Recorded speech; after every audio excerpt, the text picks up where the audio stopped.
안녕하세요. 참 쉽지 않았던 제 인생을 한번 써내려가 보려고 해요. 어려서 정말 단짝 친구인 동네 친구가 있었고, 어려서 만났던 친구이기 때문에 집안 배경은 저에게 중요하지 않았어요. 상대적으로 부유하게 자랐던 저와는 다르게 정말 가난했던 친구였기 때문에 물질적으로나 심적으로 제가 많은 도움이 되었답니다.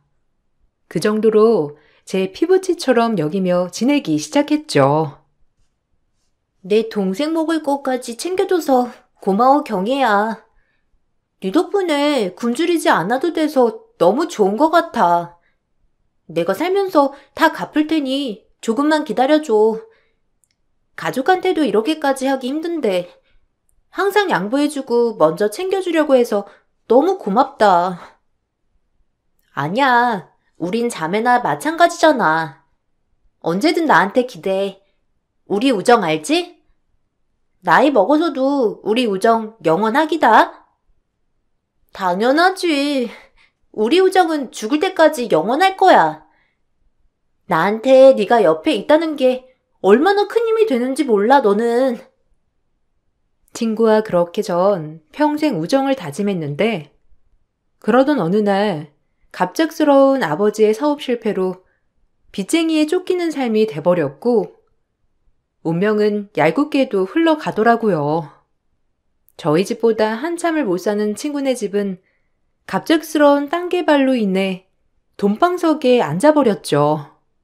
나에게 조금이라도 베풀지 않을까 했던 기대가 없었던 건 아니었기 때문에 친구가 절 챙겨주기를 바랬던 것 같아요. 하지만 이렇게 힘들 때 사람이 가려진다고 할까요? 제가 자매라고까지 믿었던 친구는 어느새 칼날이 되어 절 겨누더라고요. 엄마 아빠 서울로 일하러 가고 지금 동생이랑 이틀째 못 먹었는데 혹시 우리한테 줄 음식 같은 거 좀 있을까? 부탁할게. 어머, 거지도 아니고 이게 뭐 하는 거야? 이런 게 밥 동량이라고 하나? 경혜야, 일을 하고 얻어먹을 생각을 해야지.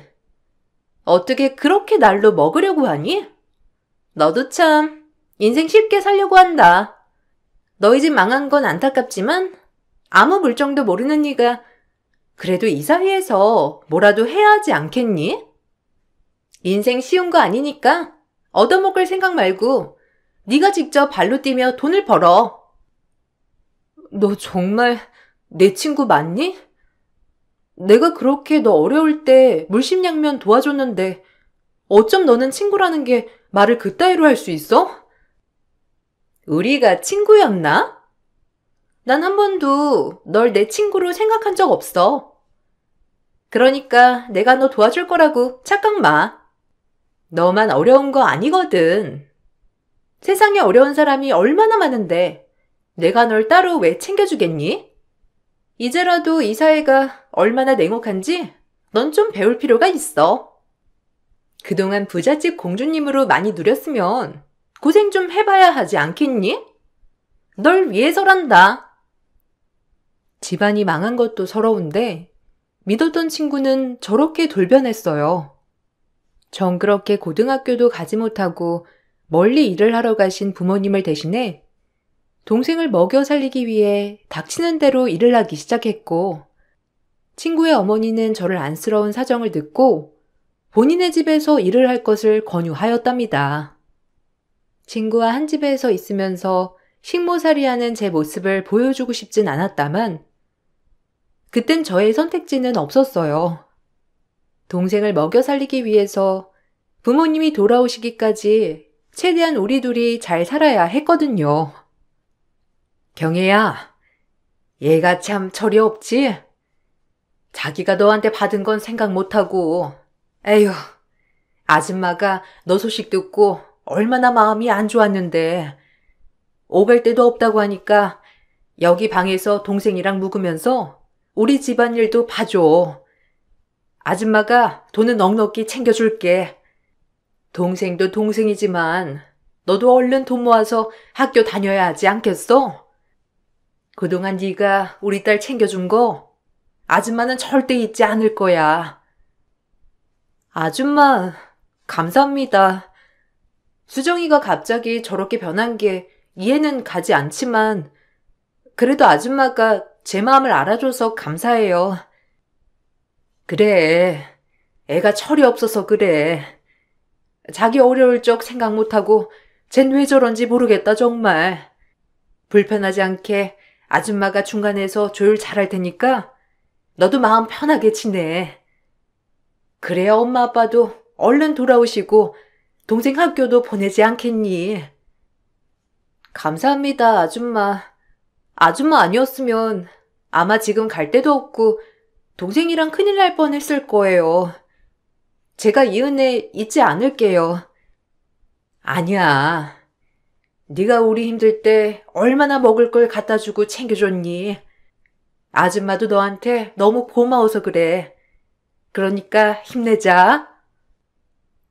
그렇게 아줌마의 배려로 전 그 집에서 일을 하기 시작했고 늘 저에게 따뜻한 미소로 답해주시고 실수를 하더라도 혼 한 번 내지 않는 아줌마에게 얼마나 감사했는지 그렇게 감사한 마음으로 일을 해 나갔습니다. 아줌마는 정말 좋으신 분이었거든요. 그렇게 친구의 눈칫밥을 먹어가며 5년 동안 식모살이를 했고 어느새 제 나이도 20대가 훌쩍 넘어버렸어요. 고등학교도 못 가고 이대로 식모살이만 하다 너 늙어 죽는 거 아니니? 아, 맞다. 이번 주 금요일에 장 봐가지고 맛있는 식사나 차려. 아주 귀한 손님이 올 거거든. 아, 너도 아는 손님일 수도 있겠다. 어쨌든 상다리 부러지게 차려놔야 할 거야. 알겠어. 대충 뭐가 먹고 싶은지 얘기해 놓으면 장 봐서 준비해 놓을게. 그래도 이왕 먹고 싶은 거 하는 게 낫잖아. 이런 걸 일일이 내가 얘기해 줘야 하니? 그건 가정부인 네가 알아서 할 문제야. 얘가 센스가 없어도 어쩜 저리 없어? 친구는 제가 알던 사람과 영 딴판이 되어 있었고 전 오히려 친구에게 식모살이를 해가며 고생을 했습니다. 그리고 친구가 그렇게 얘기를 하던 손님 초대가 있던 날 큰 충격을 받고 말았죠. 어려서 서로 좋아 지내던 동네 오빠가 친구의 결혼 상대로 집에 온 것이었고 동네 오빠도 제 모습을 보고 큰 충격을 받은 듯 했습니다. 친구는 이렇게 계획적으로 절 물먹이더라고요. 이젠 너랑 나랑은 급이 다르다는 느낌을 주는 것 같은 모습에 자존심이 정말 상해버렸어요. 하지만 돈도 없고 아무것도 가진 것 없는 저는 자존심을 세울 용기조차 없었고 그저 그 자리에서 그냥 쥐구멍에 숨고 싶은 마음만 들었답니다. 아, 둘이 알지? 오빠, 경희가 여기서 일한 지 한 5년 됐거든요. 집이 망해서 저희가 먹여주고 재워주고 하고 있어요. 그랬구나. 한동안 소식이 없길래 말없이 이사 간 줄 알았는데 이렇게 여기서 보게 됐네. 경혜, 오랜만이야. 뭐하니? 오빠가 인사하는데 나 오빠랑 결혼해. 뭐 너도 알아야 할 것 같아서 집으로 초대한 거야. 오빠, 이것 좀 먹어보세요. 이거 다 경희가 차린 거예요. 경희 아무것도 못하는 줄 알았죠? 저희 집에서 식모살이 하는 동안 얼마나 음식이 늘었는지. 그래. 경혜가 이런 것도 다 할 줄 아는구나. 경혜야, 많이 고돼 보인다. 얼굴도 예전에 비해 살이 많이 빠진 것 같고. 오빠는? 얘가 뭐가 빠져요? 저희 엄마가 얼마나 챙겨주시는데. 얘도 엄청 고마워해야죠. 식모가 이런 대접을 받으니. 친구는 옆에서 조잘되었지만 동네 오빠와 전 아무 말도 할 수 없었고 그날 오빠가 돌아간 뒤 전 펑펑 울었습니다. 그동안 제가 겪은 이 모든 상황들을 이겨내려 안간힘을 쓰고 노력했는데 이런 모습을 좋아했던 사람에게 들키니 정말 쥐구멍에 숨고 싶을 만큼 창피했고 이 모든 상황을 알면서 친구가 계획적으로 꾸민 걸 알았을 때 하늘이 무너지는 것 같았거든요. 너 정말 너무한다. 네가 어떻게 나한테... 그래, 네가 날 친구로 생각하지 않을 수 있어. 그렇지만 오빠는 나랑 그렇게 좋아했던 사이인 줄 알면서 네가 어떻게 그러니? 일부러 그런 거야? 내가 너한테 뭘 그리 잘못했는데. 뭘 잘못했냐고? 넌 어려서 늘 다 가졌었지? 넌 날 동정했던 거야. 불쌍하게 여기면서. 내가 그 모습이 얼마나 싫었는 줄 아니? 불쌍한 날 옆에 두면서 넌 우월감을 느꼈겠지. 지금 내가 그렇거든. 난 널 친구로 생각한 적 없어. 내가 했던 모든 진심들을 넌 그동안 그렇게만 생각했구나? 그래, 더 이상 할 말이 없다. 아무리 얘기를 해도 넌 절대 듣지 않겠지. 인생 앞으로 어떻게 될지 모르지만 어디 한번 잘 살아봐. 그리고 이제 다신 보는 일 없도록 하자. 결혼 축하해. 전 친구에게 이 말을 남기고 아줌마에게 일을 그만둔다고 얘기를 했습니다. 이제 20대가 넘었던 터라 서울에 올라가 부모님도 만나고 격리직이라도 하며 살아야겠다고 생각했거든요. 그렇게 동생과 5년의 식모살이를 끝으로 그 집에서 나오던 날 기차역에 아주머니가 뛰어오시더라고요. 친구는 정말 미웠지만 아주머니에게 느낀 이 감사함은 말로 표현할 수 없었어요. 경혜야, 아유, 이거 가져가라. 그동안 일해줘서 너무 고마워. 우리 경혜는 어딜 가도 정말 잘할 거야. 싹싹하고 착하고. 그리고 우리 수정이 많이 미워하지 마.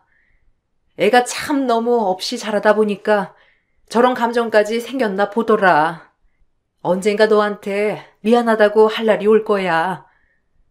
그러니까 우리 수정이 너무 미워하지 말고 아줌마한테 간간히 연락 줘. 알겠지? 이거 꼭 가져가. 아니에요. 그동안 월급도 넉넉히 주셨고 모아놓은 돈도 있어요. 이런 거 안 주셔도 돼요, 아줌마. 마음만 받을게요. 어허! 어른이 주는 건 받아야지. 이건 고용주로서 주는 게 아니라 지난 동네 아줌마가 널 생각하는 마음으로 주는 거야. 잘 살아야 한다. 알겠지? 경혜는 정말 잘 살 거야. 아줌마가 그렇게 믿어. 서울 올라가서 자리 잡으면 꼭 연락해. 한사코 됐다는 저의 말을 뒤로하고 아줌마는 그렇게 큰 돈을 저에게 찔러 주었습니다. 그 돈은 서울에서 방을 구하고도 남는 돈이었는데 친구는 정말 미웠지만 그동안 아줌마가 해주신 은혜와 감사함에 기차에서 얼마나 울었는지 몰라요. 그리고 서울로 올라와 바쁘게 지내던 중 우연히 고향 친구에게 친구 남편이 죽었다는 소식을 듣게 되었고 저에게 모질게 했던 친구였기 때문에 사실 마음이 아프다기보다 그런 심보를 가지니 그렇게 살지라는 생각이 먼저 들게 되었어요. 수정이네. 쫄딱 망했잖아. 졸부가 그럼 그렇지. 갑작스럽게 돈방석에 앉더니 눈에 뵈는 게 없어진 거야, 그 집이. 수정이 남편도 갑자기 가난 걸려가지고 죽고 아버지 돌아가셨지. 어머니 편찮으시지. 말도 마. 아주 난리라니까, 그 집. 아, 그래? 아주머니 보고 싶은데. 아, 수정이 안 되긴 했다. 지금 마음이 많이 힘들 텐데. 그 마음 너무 잘 알아서 안타깝네. 뭐가 안타깝니? 수정이 그게 돈방석에 앉자마자 우리한테 어떻게 했어? 다 지가 돌려받는 거야. 못돼 처먹어가지고. 그래, 사실 나도 수정이 많이 미운데 창석 오빠 그렇게 됐다는 소식이 좀 안타깝네. 수정이 마음도 어떨지 상상이 가고. 이래서 사람은 다 돌려받는 거야. 하여튼 걔 이제 내리막길 걸을 일만 남았다니까. 아유, 고소해 죽겠네. 사실 안타까운 마음도 조금 있었지만 친구의 말에 마음속으론 격하게 동의하게 되었어요.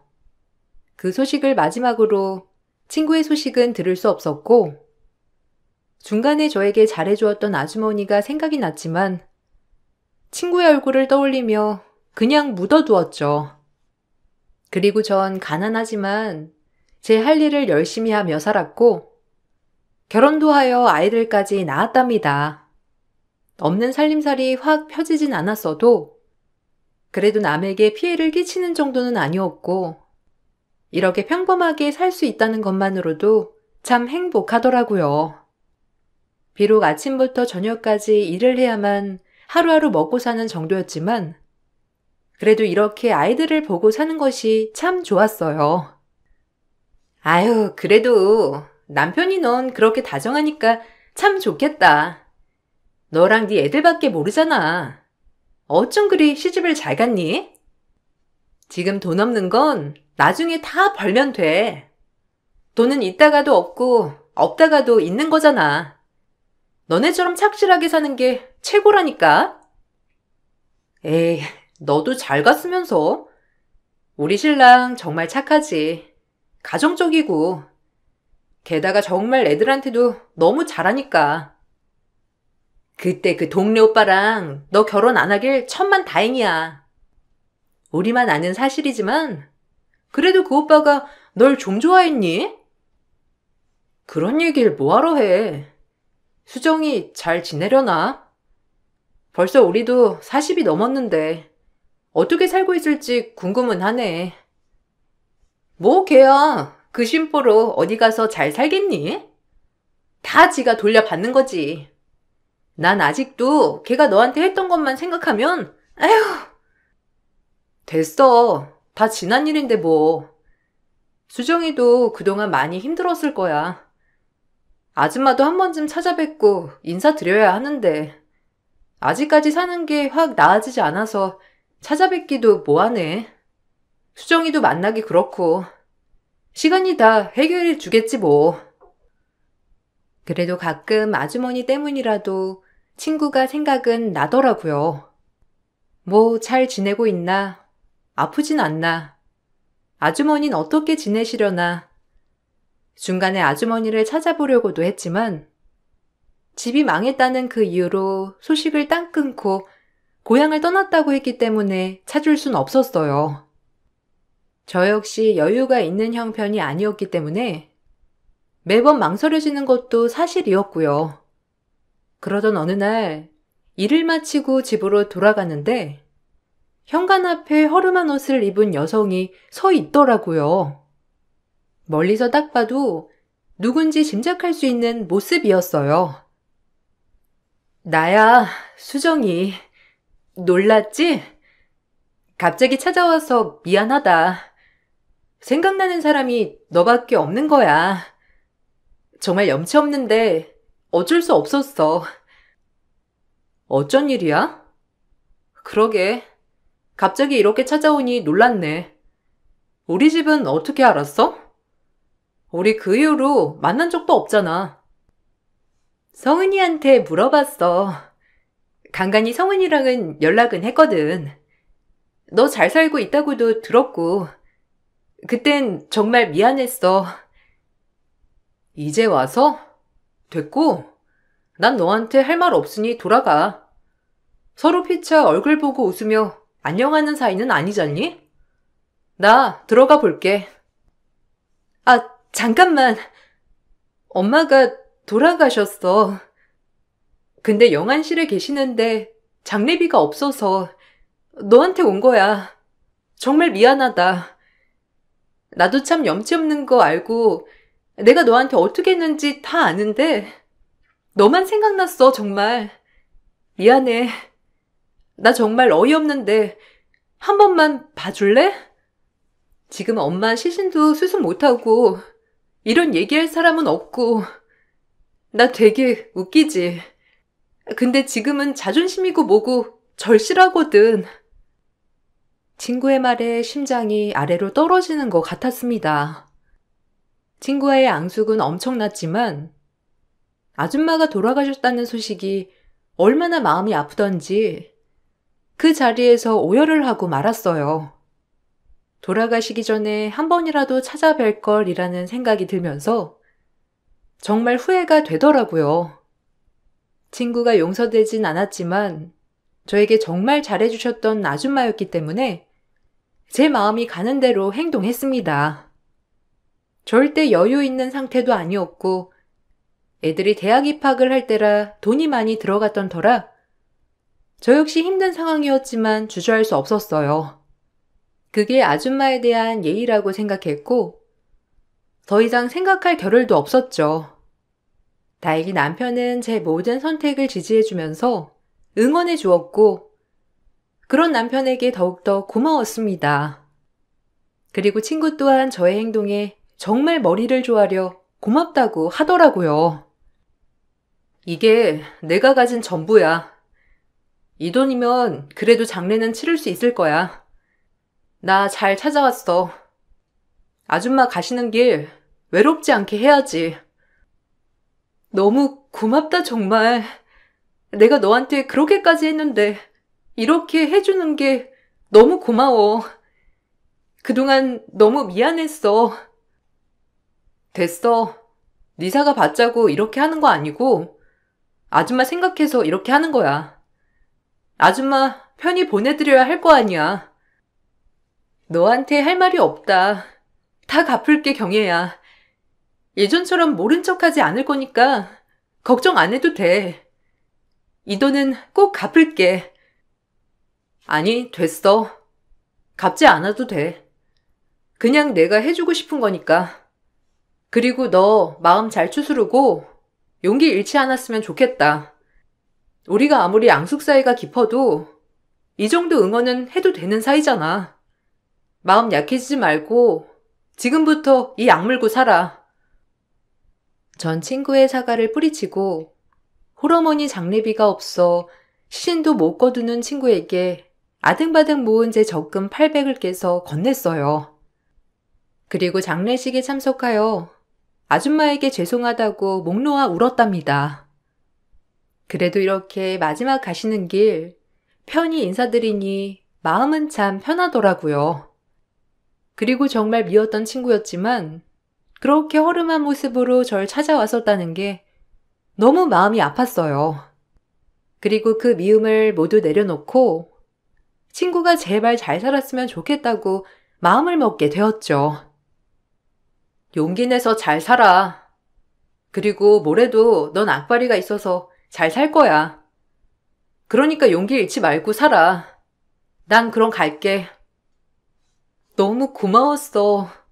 내가 무슨 말을 해도 넌 믿지 않겠지만 지금 내가 하는 말들은 다 진심이야. 정말 고마웠다. 발인까지 마치고 친구는 고마웠다는 한마디를 남기고 호련듯 자취를 감추었습니다. 일각에서는 이 소식을 알고 다른 친구들이 길길이 날뛰면서 친구 욕을 했지만 저만은 욕하지 않았어요. 그 친구가 자존심까지 버리고 무슨 심정이었는지 잘 알았거든요.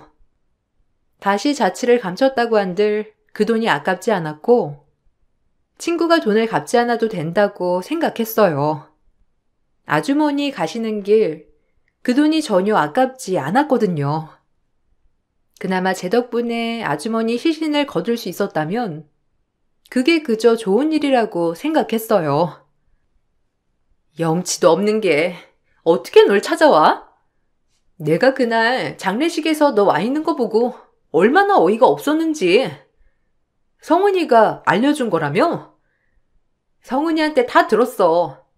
너한테 장례비도 달라고 했다고. 진짜 걔 뻔뻔한 거 유명하다니까? 됐어. 내가 괜찮다는데 뭐. 그리고 아줌마가 나한테 얼마나 잘해주셨는데 이 정도는 당연히 나도 해야 맞는 거야. 넌 정말 착해서 탈이야. 그러니까 아직까지 네가 이러고 사는 거야. 맨날 손해만 보고.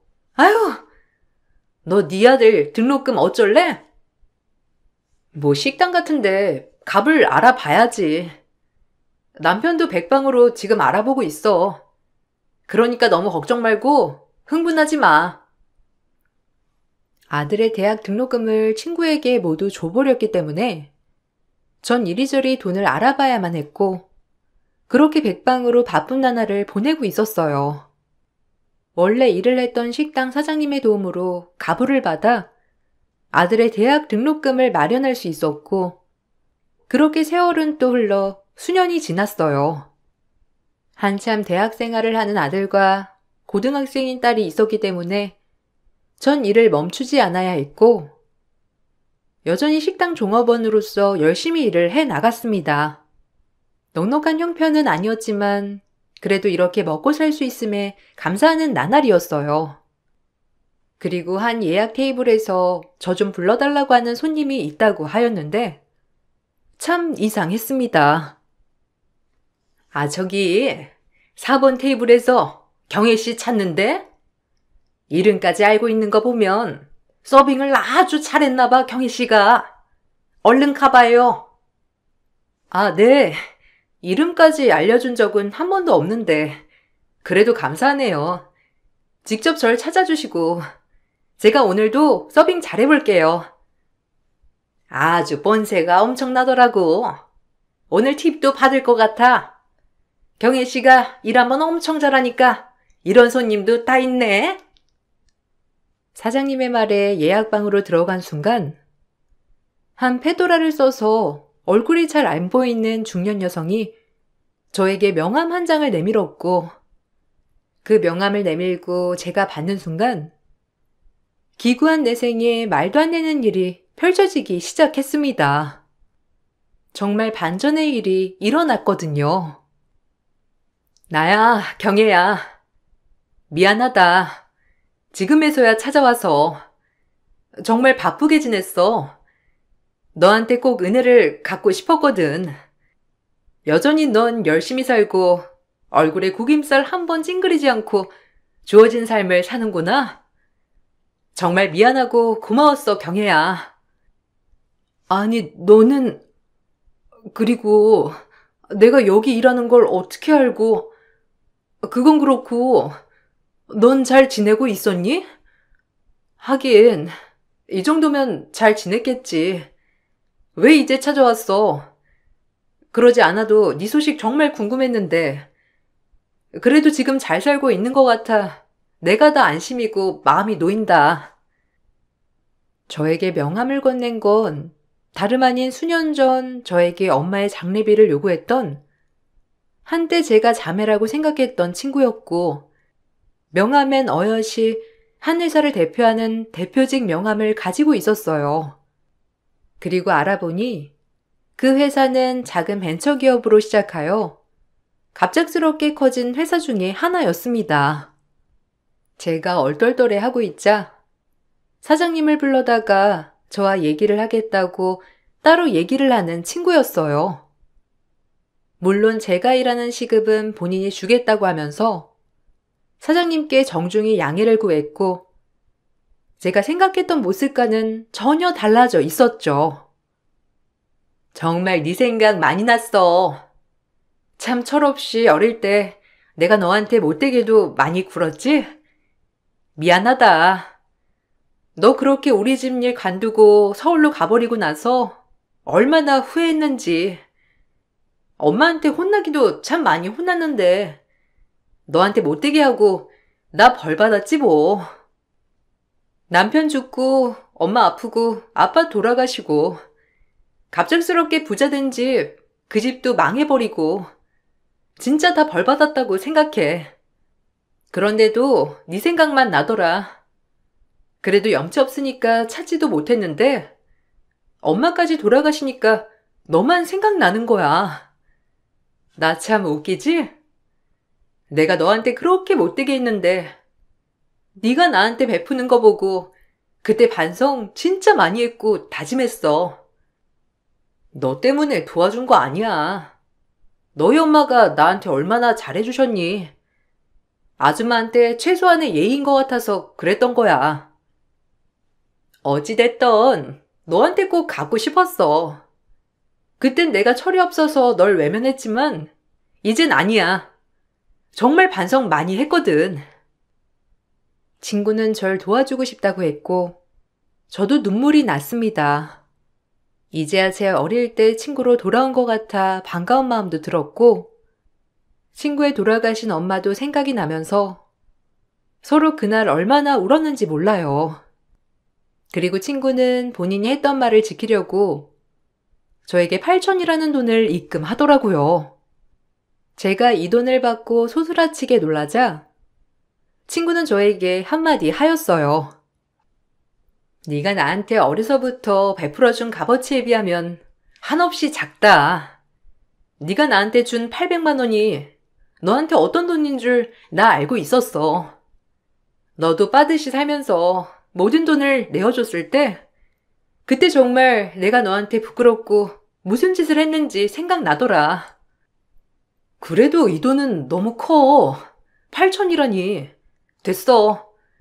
너 또 재기했다고 이렇게 큰 돈을 막 쓰는 거야? 이제 너 혼자인데 돈도 저축하고 잘 살아나가야지. 이런 돈 나한테 주면 되겠어? 네 마음만 받을게. 그러니까 이렇게 하지 않아도 돼.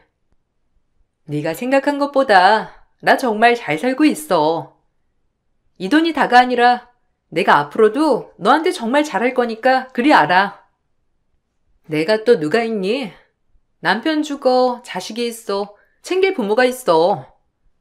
그냥 나한테 이제 자매 같은 너 하나라고 생각할 거야. 받아둬.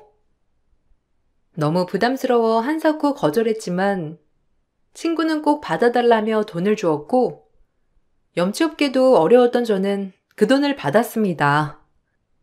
그리고 그동안 남아있던 저희 집 빚을 해결할 수 있었고 딸의 고등학교 밀린 학비도 낼 수 있었죠. 그것뿐만 아니었어요. 모든 걸 보상이라도 받듯 친구는 저희 집도 이사시켜 주었고 그때부터 저희의 삶도 정말 달라지기 시작했어요. 이제 아이들의 학비를 걱정하지 않아도 되었고 남편 또한 공장 생산직에서 친구의 회사 중요 자리로 취직이 되었습니다. 정말 이렇게까지 받아도 되는지 모르겠다. 이 정도는 너무 과하잖아. 네 마음 충분히 알았으니까 이제 이렇게 안 해도 돼. 아니, 너한테 내 전 재산을 줘도 안 아까워. 내가 말했잖아. 어렸을 적엔 철 없었다고. 이제 다 갚으며 살 거야. 그리고 네 신랑 그 머리로 그렇게 일하는 거 너무 아까워. 너 때문이 아니라 네 남편 능력 보고 스카우트한 거니까 그리 알아. 다른 회사에서는 학벌 때문에 취직이 안 됐을지 몰라도 우리 회사는 학벌보단 능력 중심이거든. 그래서 스카우트 한 거야. 부담스럽게 생각 마. 내가 바보니? 아무 능력도 없는 사람 회사에 취직시키게? 네 남편 덕분에 우리 회사가 더 성장해 가고 있어. 그러지 않아도 된다니까. 네가 지금까지 해준 게 너무 커서 내가 몸둘 바를 모르겠다 정말. 고맙고 염치가 없어. 염치 없다는 말 하지 말랬지? 난 너한테 모든 걸 줘도 안 아까워. 이게 내 진심이야. 그리고 아직까지도 미안하고. 친구는 본인이 한 말은 다 지켰어요. 남편은 어느새 친구 회사에서 열심히 일하면서 월급이 계속 인상되었고 전 처음으로 일을 하지 않고 아이들을 뒷바라지하며 집에서 주부로서 살 수 있었습니다. 빚이 없는 것만으로도 제 삶이 이렇게 달라지더라고요. 친구에게 고마웠고 미안했지만 저에게 충분히 받을 만한 가치가 있다고 말해주는 친구였어요. 너 아니었음 엄마 시신도 못 거둘 뻔했고 어렸을 때 너 아니었음 난 이미 배 굶고 죽었을지도 몰라. 이 정도 돈? 너한텐 충분히 가치가 있고 해줄 수 있어. 그러니까 너무 미안해하지 않아도 돼. 네가 그럴 때마다 내가 더 미안하고 그래. 고맙다. 사실 네 원망도 많이 하고 그랬는데 너 그렇게 됐다는 소식이 사실 마음이 아프면서도 잘 됐다고 생각한 적도 많았어. 나도 참 옹졸하지? 나도 사람인지라. 그리고 이렇게 지금 네가 나한테 베푸는 거 고마우면서도 이런 게 익숙해질까 봐 또 겁나는 거 있지? 이제 도와주지 않아도 돼. 충분히 너 때문에 행복하게 살 수 있게 됐고 이제 우리 힘으로 할게. 그렇게 전 친구가 마련해준 삶을 토대로 제가 개척해 나가기 시작했고 어려서부터 남의 집살이와 식당에서 일한 경험을 토대로 작은 기사식당을 열었습니다. 음식 손맛이 있던 저로서는 그래도 식당은 잘 되었고 나름 돈도 많이 만질 수 있었어요. 아유, 이 근처 기사식당 중에 깔끔하고 맛있는데 여기밖에 없다니까. 사장님, 건승하셔요. 여기 오래오래 다녀야겠어. 아유, 감사해요. 손님들이 맛있게 먹어만 준다면 저야말로 너무 기쁜 일이죠. 앞으로도 자주 와서 드셔주세요. 아셨죠?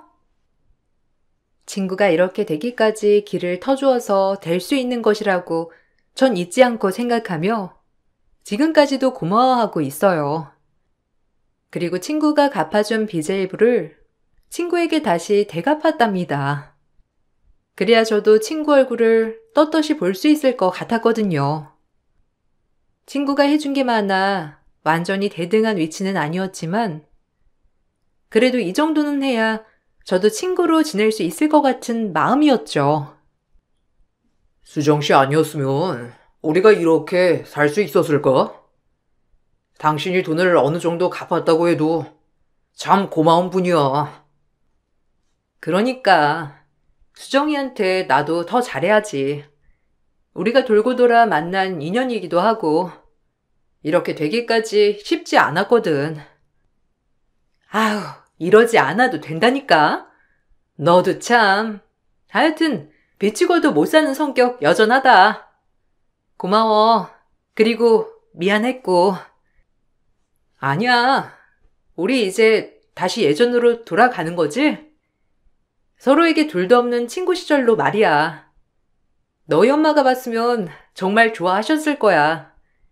많이 돌고 돌아온 세월만큼 우리 더 잘 지내보도록 하자. 이제 내가 네 옆에서 가족이 돼줄게. 정말 고맙고 몸둘 바를 모르겠어.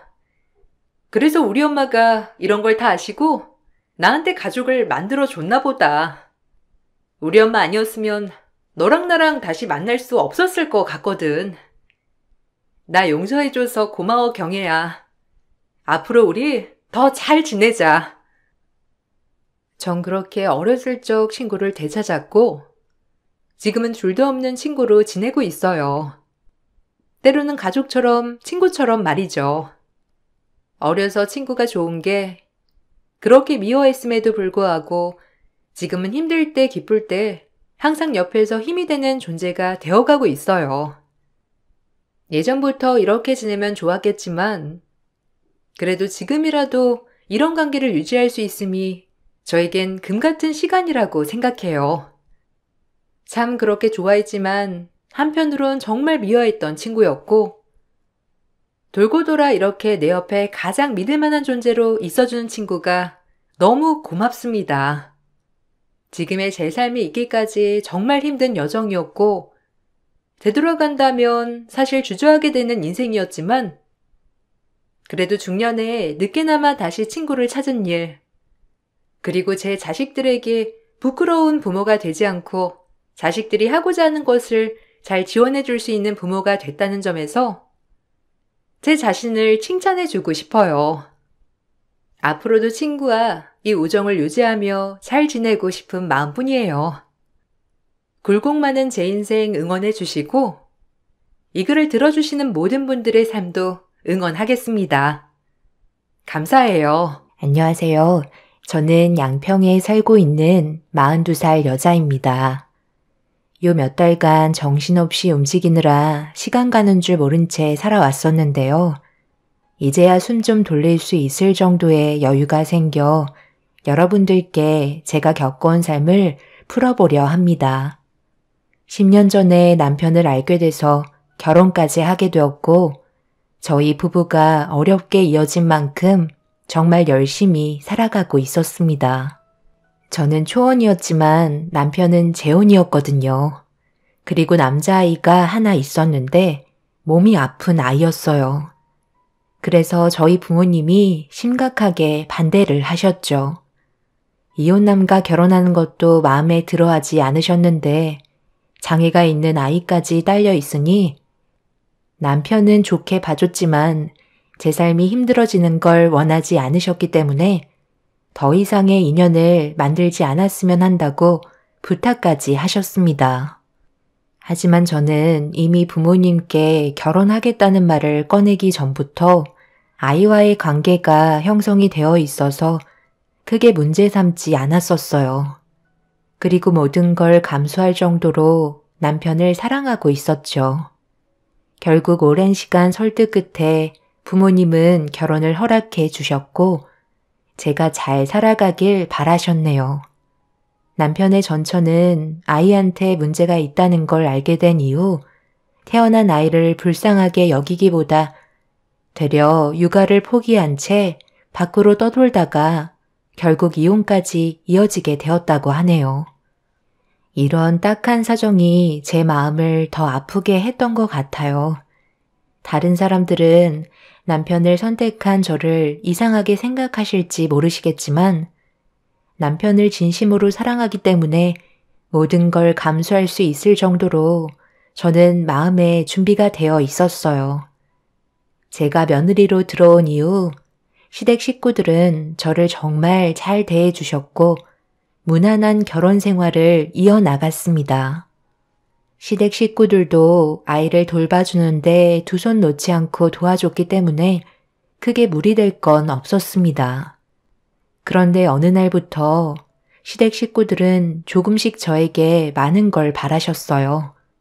당연히 아이가 저와 제일 많이 붙어있는 시간이 많으니 서로가 적응이 된 만큼 시댁 식구들의 소홀함은 그럴 수도 있을 거라 생각했었는데 제가 급한 볼일이 있어서 아이 돌보는 걸 부탁하려 해도 전화를 받지 않았습니다.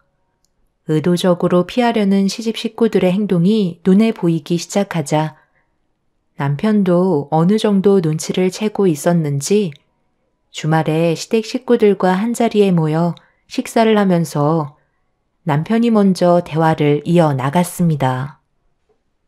동생들은 그러다 쳐도 엄마는 은혁이를 돌봐주셔야 되지 않겠어요? 이렇게 된 게 누구 때문인지 잘 아시죠? 걔가 집을 뛰쳐나간 게 내 탓이라는 거니? 솔직히 은혁이가 장애를 가지고 태어나지만 않았어도 이런 일은 없었겠지. 엄마가 이어주신 거잖아요. 그렇게 하지 않았다면 이런 일도 없었겠죠. 책임이 있으신 만큼 은혁이 돌보는 건 도와주세요. 이 사람은 저 하나 보고 저희 집에 들어왔는데 이런 일로 제가 목소리 높여야 되겠어요? 너희들도 엄마랑 똑같이 행동하려 하지 말고 서로 조금씩 배려하면서 살아야 되지 않겠어? 맨날 입으로만 가족이라고 하지 말고 적극적으로 도와줘봐. 너희들도 그렇고 엄마도 전부 다 내가 벌고 있는 돈으로 생활하고 있잖아요. 당연하게 생각하지 말고 도와줘야 할 땐 적극적으로 나서주세요. 은혁이 보는 게 쉬운 줄 알아? 얼마나 힘든데. 제가 좀 컸다고 이제 통제가 안 된다고. 오죽하면 우리가 피하려 하겠어? 이거 봐봐. 은혁이가 전부 다 이렇게 만든 거야. 자기가 원하는 대로 해주지 않으면 물어뜯고 머리채 잡고 핥히고 난리도 아니야. 우리도 최선을 다해주지만 정말 쉽지 않다고. 세훈이가 오빠 부인이 됐으면 이제 전적으로 혼자서 돌봐야 된다고 생각해. 왔다 갔다 하는 것도 얼마나 귀찮고 힘든지 알아? 엄마 연세도 있으신데 오빠가 이해해줘야지. 그래서 이제 하기 싫다는 거야? 그럼 나도 어쩔 수 없을 것 같네. 앞으로 생활비는 일절 없을 테니까 네가 밖에 나가서 벌어먹고 살아. 그래야 형평성이 맞지. 네가 한 달에 쓰는 돈이 얼마인지 알기나 해? 남들 밖에서 뼈 빠지게 일하고 받는 평균 월급보다 더 많이 쓰고 있잖아. 엄마도 사고 싶은 거 먹고 싶은 거 물 쓰듯이 쓰면서 잠깐씩 돌봐주는 게 그렇게 하기 싫으면 카드 다 막아버리고 땡전 한 푼 드리지 않을 테니 잘 생각해보고 판단하세요. 누가 더 잃을 게 많겠어요? 그럼 그냥 같이 살던지. 너희 집까지 왔다 갔다 하는 게 얼마나 불편한지 아니? 돈도 많이 벌면서 따로 살 필요가 뭐가 있어? 우리 가족 전부 함께 살 수 있는 주택 하나 지으면 상황에 맞게 대처를 할 수 있잖아. 세아가 너는 어떻게 생각하니? 처음 남편과 결혼을 하기 위해 인사드리러 갔을 때 시모는 아이 돌보는 걸 부담 주지 않겠다며 최대한 설득시켜 결혼까지 이어질 수 있게 만들어 놓고 불과 몇 달 만에 시댁 식구들의 변한 태도에 저도 많이 당황스러웠었죠. 하지만 그것도 오래가지 못했어요. 시댁 식구들은 남편이 사업으로 버는 돈으로 생활비를 쓰고 있어서 부족함 없이 사용하고 있었기 때문에 돈줄을 끊겠다는 남편의 한마디에 시댁 식구들은 꼬리를 내리고 말았습니다.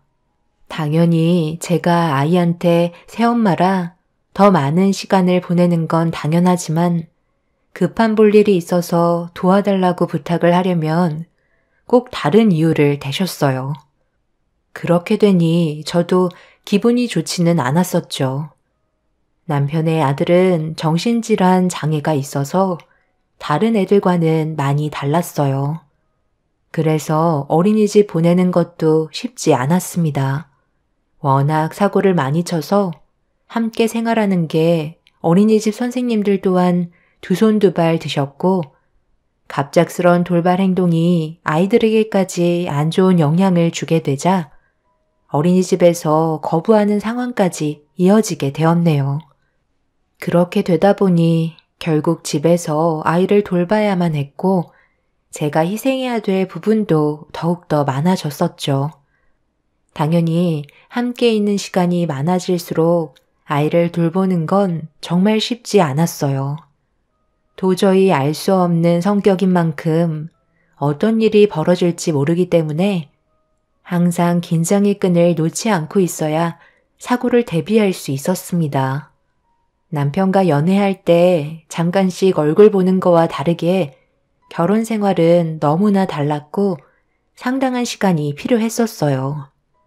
그렇게 서로 잘 맞춰가면서 남편이 중간 역할도 잘해준 덕분에 시댁 식구들은 지속적으로 저에게 도움을 주었습니다. 그런데 이런 생활이 반복되자 쌓이는 불만들은 점점 커지게 되었고 시모의 감정은 터지고 말았네요. 내가 저번에도 얘기했었지만 함께 모여 사는 게 제일 좋은 방법이라니까. 이거 너무 불편해서 생활을 못하겠다. 잠깐 은혁이 돌봐주기 위해 버스 타고 왔다 갔다 하는 게 얼마나 힘든지 알고 있니?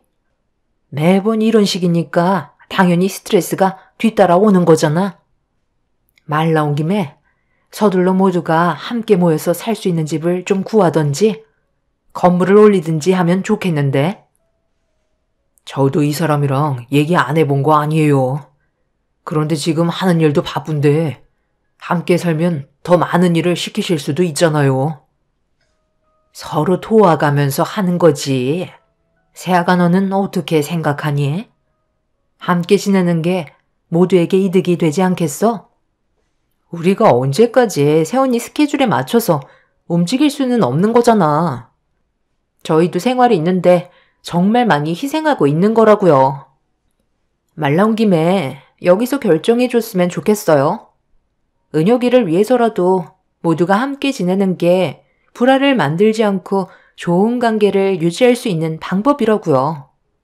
이대로 시간만 끌면 서로 안 좋은 감정만 쌓일 것 같아요. 최대한 좋은 방향으로 해결 방법을 찾기 위해 한참 동안 진지하게 의논을 하면서 모두에게 이익이 될 수 있는 쪽으로 결정을 하게 되었네요. 남편은 모두가 함께 지낼 수 있는 주택을 만들어 저희 모두 한 집에서 살 수 있었습니다. 확실히 좋았던 건 그동안 불편했던 것들이 해소가 되었다는 거였어요. 그렇게 모두가 스트레스 받지 않고 서로가 상황에 맞게 조율하면서 지내던 어느 날, 은혁이가 자고 있을 때 저를 방으로 따로 부르셨어요. 분위기를 봤을 때 기분이 좋아 보이지 않으셨고, 제가 자리에 앉자마자 시모가 그동안 저를 봐오면서 마음에 들지 않았던 점들에 대해 털어놓기 시작하셨습니다. 네가 우리 집 식구가 된 지 꽤 오랜 시간이 흘렀는데 언제까지 이런 식으로 행동할 거니? 이쯤 되면 눈치껏 행동해야지. 내 아들이 없을 땐 네가 집안일을 전적으로 매달려서 해줘야 하지 않겠니? 내가 언제까지 이런 식으로 살아야 되겠어? 나이도 있는데 며느리한테 대접을 받기는커녕 집안에서 가정부 역할을 하고 있으니 내 속이 안 뒤집어지겠니? 앞으로 네가 집에 있을 때는 은혁이도 돌보면서 집안일까지 전부 다 했으면 한다. 나도 이제 힘들어서 못 해먹겠어. 어머님이 고생하시는 거 저도 잘 알고 있어요. 그래서 항상 감사하게 생각하고 있고요. 최대한 저를 배려해 주시려는 건 알겠는데요. 저도 몸이 하나뿐이라 여기까지가 제 한계예요. 어머님도 잘 아시겠지만 요즘 들어 은혁이가 점점 더 제멋대로 행동해서 옆에서 돌봐주는 것도 많이 힘들잖아요. 그런 와중에 틈만 나면 청소하고 식사 준비에 빨래까지 제가 전적으로 하고 있어요. 제가 잠깐 쉴 수 있는 건 그이가 집에 들어와서 은혁이 봐줄 때 그때 잠깐 앉을 수 있는 시간이 생기는 거고요. 그런데 어머님께서 저에게 뭘 더 바라시는지 모르겠어요. 아예 손을 놓으시겠다는 건가요? 내 말을 이제야 이해한 거니? 나는 이제 손을 놓겠다는 거야. 그게 잘못된 건 아니잖아? 며느리로 들어왔으면 발에 불이 나도록 뛰어다니는 건 당연한 거지. 네가 일을 하는 것도 아니고 애 보면서 집안일 하는 건데 전부 달라붙을 필요 없잖아? 어머님, 그럼 뭐하러 함께 살자고 하신 거예요? 그때랑 지금이랑 말이 바뀌시면 어떡해요? 제가 이렇게 살려고 그이랑 결혼한 건 아니잖아요? 이런 식의 대우는 부당하다고 생각돼요. 저 혼자 모든 걸 감당할 수 없으니까 어머님이랑 아가씨들이 도와주실 수 있는 건 해주셨으면 좋겠어요. 그래야 저도 버틸 수 있을 것 같네요. 지금 제 모습을 잘 봐보세요.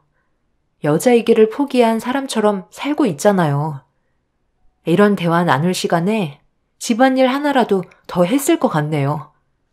어머님이 힘드시다고 하셨으니까 청소기만 돌려주세요. 저는 밀린 빨래하러 가봐야 하거든요. 먼저 자리에서 일어나 보겠습니다. 너 지금 나한테 명령한 거니? 나보고 청소기를 돌리라고?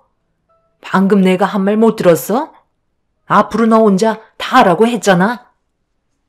그동안 결혼 생활을 하면서 시모를 봤을 때 어느 정도 성격이 있으신 건 알고 있었지만 이렇게까지 저를 막대하실 줄은 상상도 못했었어요.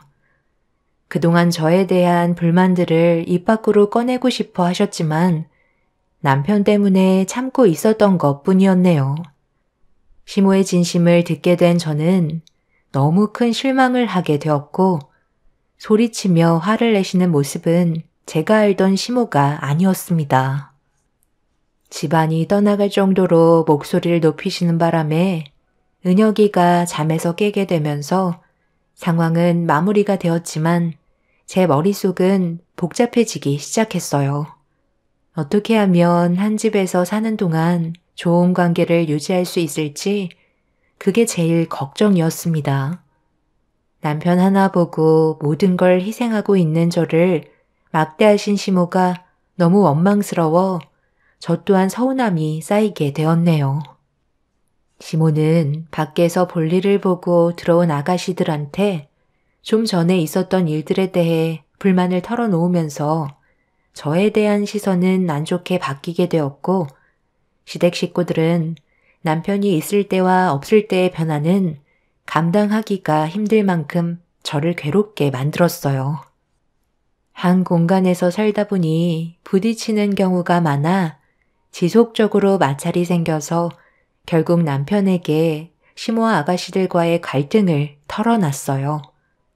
남편은 침착하게 제 말을 들어주었고 모두를 한자리에 모았습니다. 그리고 시모와 아가씨들의 불만들도 들어보게 되었죠. 설마 우리 보고 평생 동안 은혁이를 돌보라는 건 아니지? 그리고 집안일이야. 당연히 언니가 하는 건데 뭐가 문제인데? 그래, 나는 이 집안의 제일 큰 어른이고 나이도 먹을 만큼 먹었는데 대우도 못 받고 사는 게 말이 된다고 생각하니? 함께 지내는 동안 오히려 내 생활이 없어져서 요즘 스트레스가 아주 크게 탈했다. 이러다 내가 먼저 알아놓을 것 같다고. 그래서 다들 원하는 게 뭔데?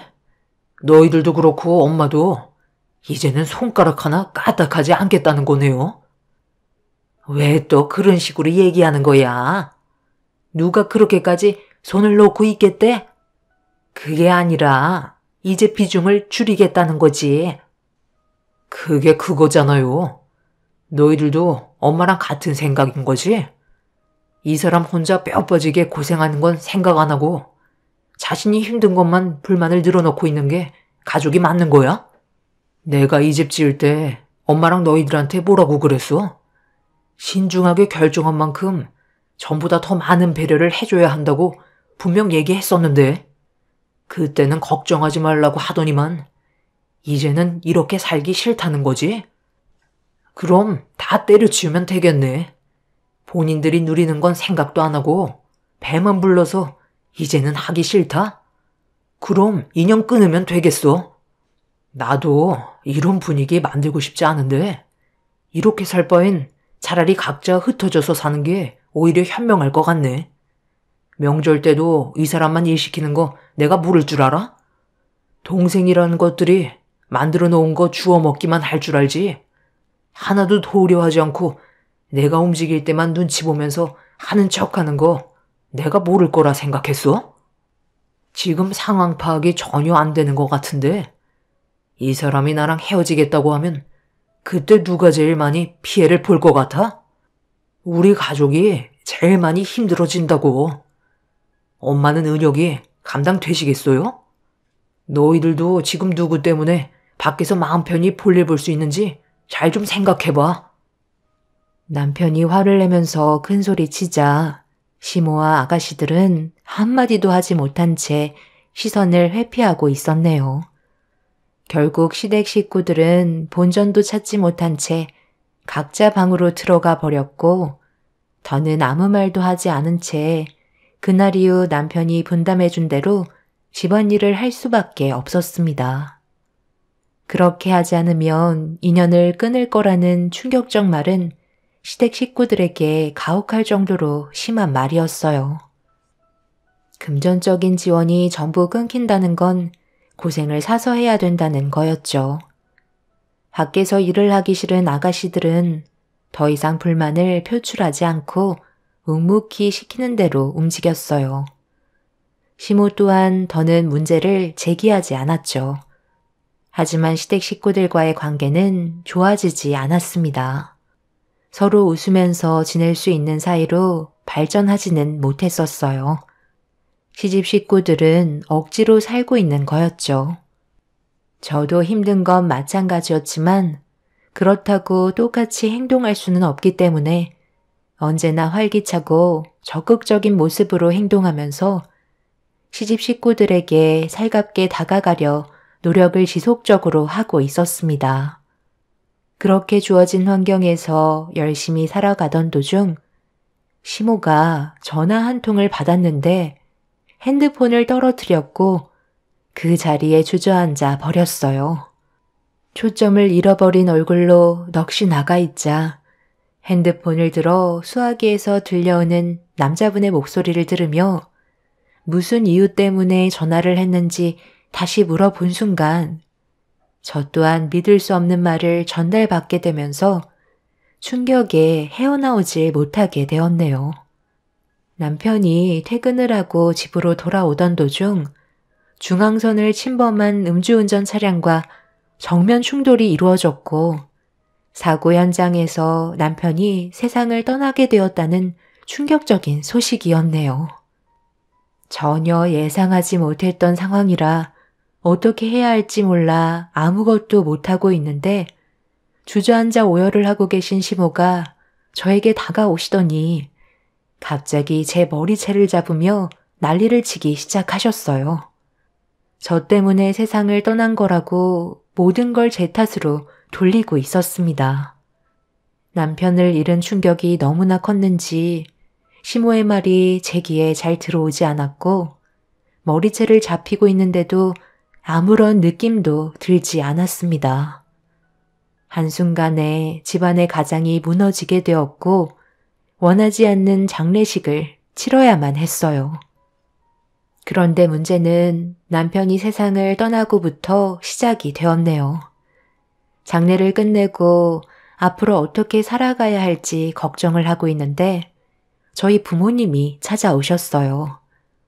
아무래도 저 혼자 남겨진 게 계속 마음에 걸리셨는지 대화를 하시려고 온 것 같았습니다. 김서방이 세상을 떠났으니 제 딸이 더 이상 이 집안에 남아있을 이유가 없을 것 같아 이렇게 찾아왔습니다. 그러니까 내 아들이 없으니 이제 그만 관계를 끊겠다는 건가요? 저희가 받은 상처는 전혀 생각하지 않으시는군요. 제 딸이 그동안 힘든 생활을 이어나갔다는 거 잘 알고 있어요. 김서방이 없는데 이 집에 남아있을 이유가 없잖아요. 은혁이 돌봐줄 사람이 없어서 제 딸을 붙잡으시려는 건가요? 피 한 방울 섞이지 않은 아이를 제 딸이 인생을 바치면서까지 옆에 있어줄 필요는 없잖아요. 우리 집안과의 관계는 딱 여기까지인 것 같습니다. 길게 대화하고 싶지 않으니 이제 그만 놓아주시죠. 아직 마음의 준비도 되어 있지 않은데 갑자기 이런 식으로 나오시면 저희도 많이 당황스럽죠. 일단 며느리와 따로 대화 좀 할 테니까 그만 돌아가 주셨으면 좋겠네요. 저희도 그렇고 은혁이도 갑자기 며느리가 떠나가면 앞으로 어떻게 버티겠어요? 그건 사부인이 알아서 하실 문제죠. 저희 집안과는 더는 상관이 없을 것 같네요. 너도 이제 어서 짐 싸. 집으로 돌아가야지.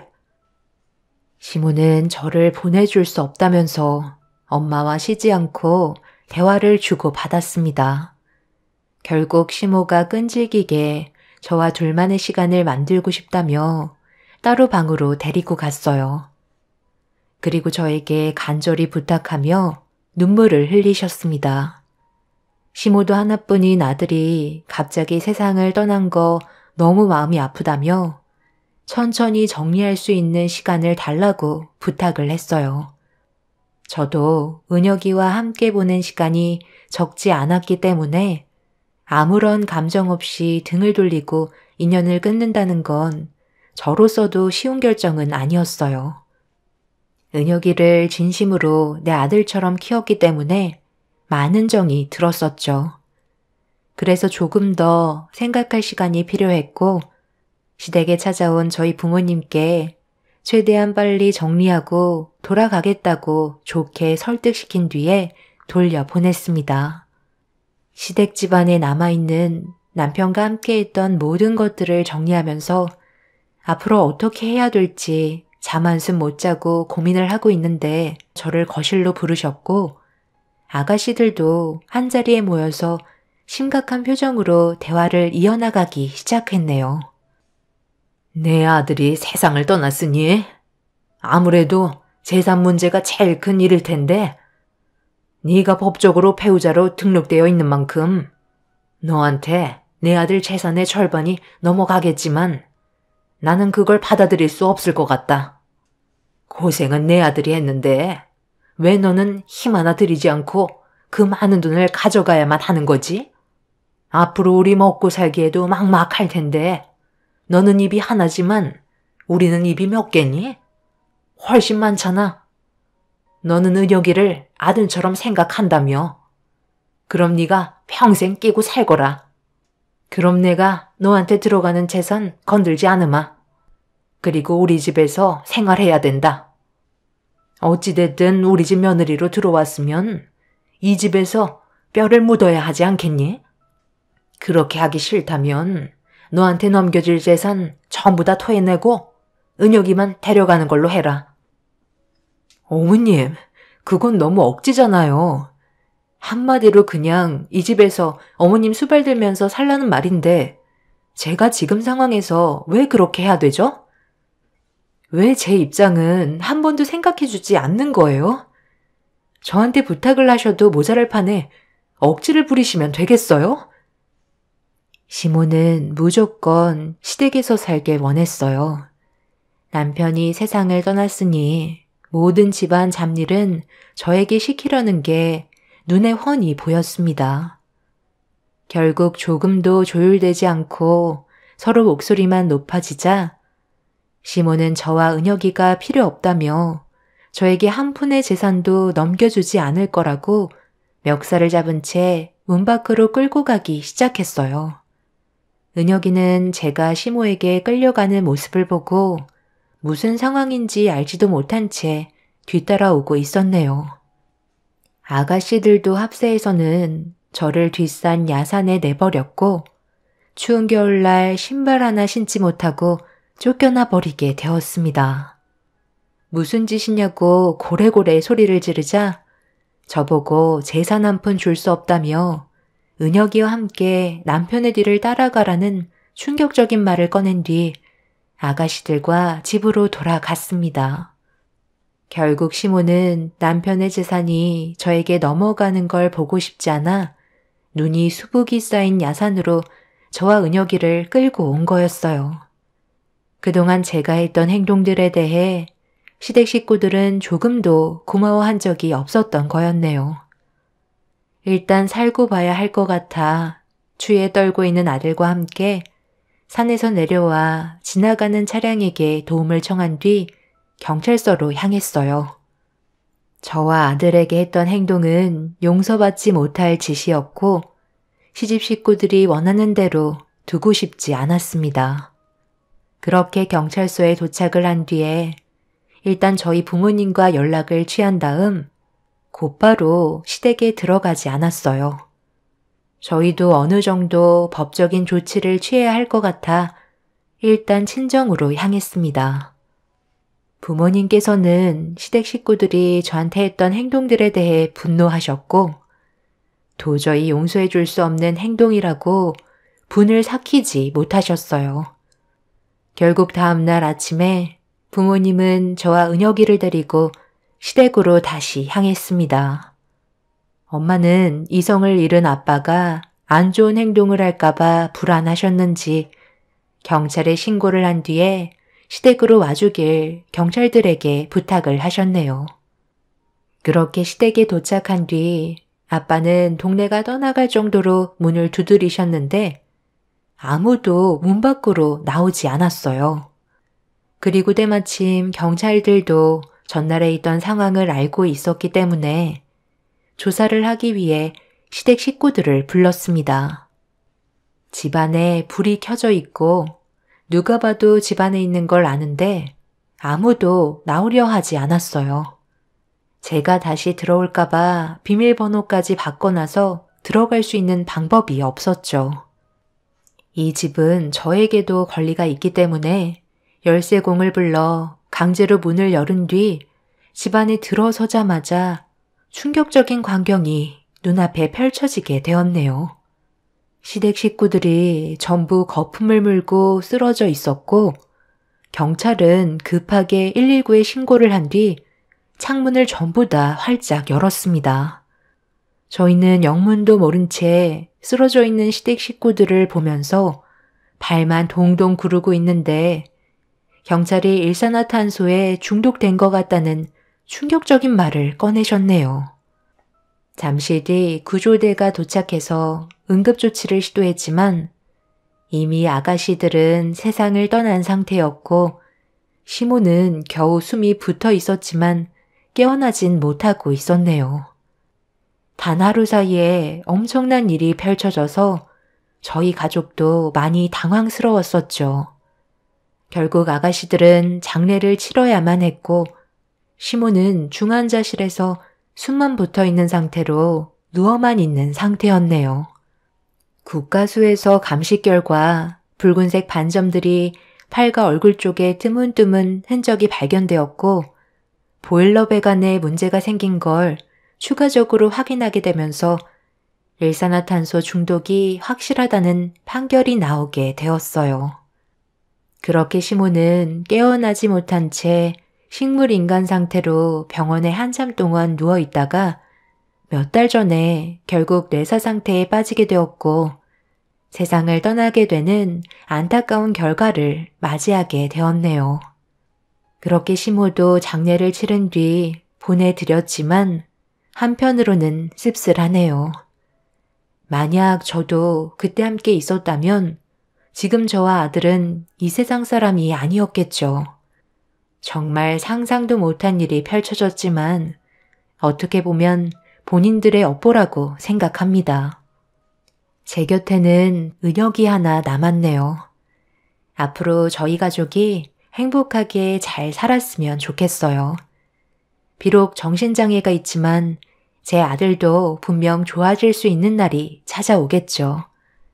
지금 이 순간을 감사하게 생각하며 살아가도록 하겠습니다. 여러분들께서도 현재의 삶에 최선을 다하시고 좋은 일들만 가득하시길 바랍니다. 감사합니다. 안녕하세요. 저는 8살 된 아들 하나 키우고 있는 여자입니다.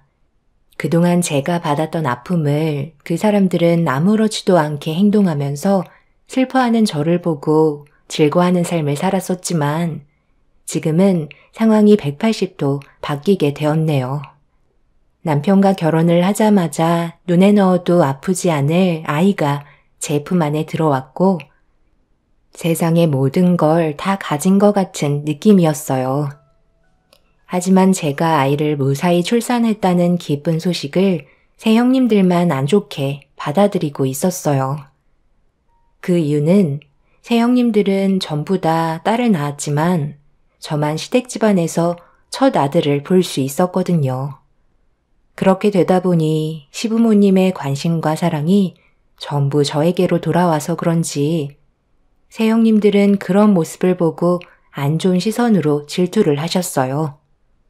제 입장에서는 상당히 난감한 상황이었죠. 형님들은 저도 딸을 낳아야 집안의 균형을 잡을 수 있다며 아들 낳는 걸 탐탁지 않게 생각했어요. 저도 형님들의 어이없는 태도에 당황스럽기도 했었지만 애써 웃어넘기긴 했지만 성별이 아들이라는 걸 알게 되면서 못마땅하게 생각한 형님들은 저를 막대하기 시작했어요. 성별을 제가 결정할 수 있는 것도 아닌데 새 형님들은 시부모의 관심과 사랑이 제 아들에게만 쏟아지는 게 싫다며 대놓고 아들을 낳은 저에게 상처되는 말을 아끼지 않았습니다. 아들 봐서 시부모님 관심 한 번에 받으니까 기분 좋은가 봐. 덕분에 우리 딸들은 아주 찬밥 신세가 됐는데 지금 웃음이 나오니? 모두가 서로 웃을 수 있으려면 무조건 딸을 봐야 한다고 했는데 막내 동서가 아들을 봤으니까 상황이 이렇게 안 좋아진 거야. 어쩌겠어. 본인이 일을 이런 식으로 만들었는데 덕분에 상황이 이렇게 안 좋아진 거라고. 형님, 아이 성별을 제가 정할 수는 없는 거잖아요. 그리고 시부모님께서 손주들 다 좋아해 주시는데 그건 오해라고 생각해요. 오해? 누가 봐도 시부모님이 아들 손자만 신경 써주고 있으니 동서는 상관없겠지. 어차피 아들 봐봤자 직접적인 영향권은 우리한테 있으니 이 시간도 오래가지 못할 거야. 동서는 앞으로 고생 꽤나 하겠어. 우리 눈밖에 났으니. 시부모님께 아들 손자 안겨드렸다고 앞으로 동서가 집안 실권을 꽉 잡을 수 있을 거라 생각하는 건 아니지? 너희들 지금 몸조리하고 있는 막내한테 둘러싸여서는 뭐하는 짓들이야? 막내가 무슨 잘못이라도 한 거니? 괜히 쓸데없는 짓들 하지 말고 얼굴 봤으면 이제 그만들 돌아가라. 막내가 출산하느라 얼마나 힘들었겠니? 시부모님께서 잠시 외출하셨다가 다시 들어오시면서 점점 심각해질 것만 같았던 상황은 다행히 마무리가 되었어요. 하지만 새형님들은 산후조리실에서 나갈 때까지 저에게 안 좋은 시선을 끝까지 보냈기 때문에 불안한 마음이 저를 진정시키지 못했습니다. 시부모님께서도 어느 정도 눈치를 채셨는지 저에게 신경 쓰지 말라며 딸만 줄줄이 낳아서 괜히 질투나서 그런 거니 신경 쓰지 말라고 말씀하셨지만 제 마음이 불편한 건 여전했어요. 출산 전에는 분명 좋은 관계를 유지하고 있었는데 한순간에 새 형님들과의 사이가 안 좋아졌다는 게 너무 마음이 좋지 않아 나중에 시댁 모임이 있을 때 형님들이 서운하게 느끼고 있는 감정들을 풀어줘야 할 것 같았어요. 그렇게 어느 정도 몸도 추스르고 거의 회복이 다 되어갈 때쯤 시부모님께서 아들 손자가 보고 싶다며 맛있는 음식 준비해 놓을 테니 얼굴 한번 보자고 하시길래 이번이 좋은 기회일 것 같아 주말에 남편과 함께 시댁을 방문하게 되었습니다. 아침 일찍 서둘러서 그런지 새 형님들은 아직 도착을 하지 않았는지 시부모님만 계시길래 제 아들을 품에 넘겨드린 뒤 형님들은 언제 오냐고 여쭤봤어요. 보통 모임이 있을 때 다들 서둘러서 시댁에 오는데 그날따라 상차림이 거의 다 끝이 났는데도 시댁에 오지 않고 있었거든요. 걔들 오늘 안 온단다. 음식 다 준비해놨는데 병원에 환자들이 많아서 시간을 뺄 수 없다고 그러는데 어쩌겠니? 일이 우선이니 나중에 얼굴 보자고 했지. 어제는 올 수 있다고 하더니만 오늘 아침에 갑자기 전화 와서는 오지 못한다길래 나도 당황스러웠었다.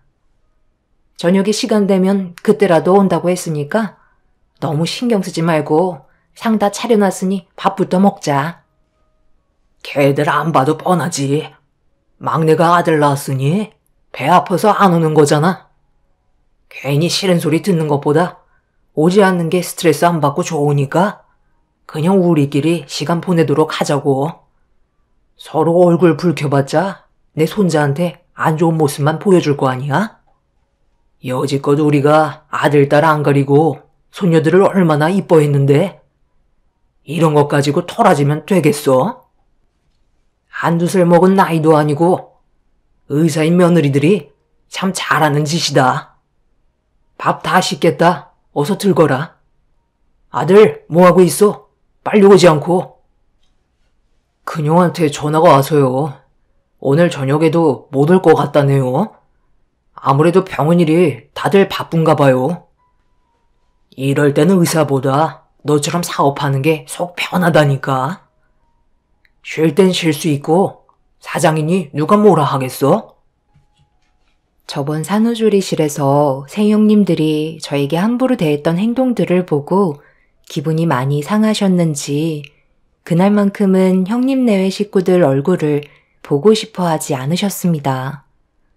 시댁에 있는 동안 시부모님께서 손자를 돌봐주시는 덕분에 마음 편히 쉬면서 즐거운 시간을 보내고 있었는데 날이 어두워지자 시모는 저녁 식사를 준비하려고 주방으로 들어가셨고 시부와 남편은 서재에서 대화를 나누고 있던 도중 밖에서 차량 라이트 불빛이 거실을 향해 비치고 있었어요.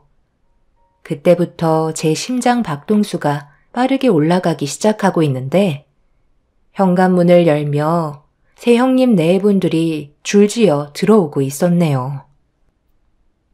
뭘 그리 놀라고 그래? 우리가 오지 못할 수도 있다고 한 거지. 아예 안 온다고 하진 않았는데. 마음 편히 쉬고 있었나 봐. 형님 오셨어요? 지금 수유 중이라 일어나지 못해서 죄송해요. 어머님은 저녁 준비하신다고 주방으로 들어가셨어요. 동서가 벌써부터 개념을 상실했네. 나 때는 수유하더라도 큰형님 오면 아이 안고 자리에서 일어나 인사드렸는데. 그럴 수도 있지. 재수 씨가 아들을 낳았잖아. 그거 하나로 이미 끝난 거 아닌가? 당신도 부러우면 아들 낳던가. 내가 나이가 몇인데 지금 아이 가지는 건 말이 안 되지. 그리고 아들이라는 확신도 없잖아. 어머님, 저희 왔어요. 못 온다고 그러더니 어떻게들 시간이 났나 봐. 같이 병원 생활하니까 시간 맞추는 게 쉽지가 않지. 배고플 텐데 가지고 온 짐들 대충 정리하고 들어와서 저녁부터 먹도록 하자. 이 양반은 애들 왔는데 서재에서 왜 안 나오는 거야? 시모가 서재를 향해 새형님 네가 왔다는 말에 시부와 남편이 문을 열고 거실로 나왔습니다. 시부는 굳어진 표정으로 아무 말도 없이 주방으로 들어가 자리에 앉으셨어요. 저도 어느 정도 수유가 끝난 상태라 아이를 눕히고 남편 옆에 착석한 뒤에 함께 모여 식사를 하면서 분위기를 살피고 있는데 저 빼고 모두 술을 곁들이면서 대화를 주고받던 도중 셋째 형님이 갑자기 시부에게 불만을 터뜨리면서 아슬아슬했던 집안 분위기는 급격하게 안 좋아지고 말았습니다. 아버님, 정말 너무하신 거 아니세요? 막내 동서가 아들 손자 안겨드려서 기분 좋으신 건 알겠는데요. 저희가 손녀 안겨드릴 때와는 너무 다르게 감정 표현을 하시니까 솔직히 많이 서운한 건 사실이에요. 내가 너희들을 서운하게 했다고? 그저 막내가 아들 낳아서 자격지심 느끼는 건 아니고 지금까지 손녀들 봐오면서 싫은 내색했던 적 단 한 번도 없었다. 너희들이 아들 안겨주겠다며 큰소리 쳤다가 전부 다 딸만 줄줄이 낳아서 괜히 그렇게 생각하고 있었는데 막내가 아들 보니까 배 아파서 괜히 심술 부리는 거 내가 모를 줄 아니? 너희들 이러려고 내 집에 온 거야? 술 한 잔 걸치더니 눈에 뵈는 게 없지? 쓸데없는 말 할 거면 그만 돌아가. 아버님, 왜 저희한테 소리를 지르세요? 그대로 느꼈던 걸 솔직하게 얘기한 것뿐인데 서운했던 감정들 얘기도 못하나요? 그만들 좀 해라. 오래간만에 모여서 한 끼 하는 건데도 이렇게 얼굴 붉혀서 해야 되겠니? 서로 좋게 넘어가면 되는 거지. 이 사람이 아들을 낳지 못한 게 한이 돼서 그런 건데 그냥 좀 받아들여 주시면 안 되는 거예요?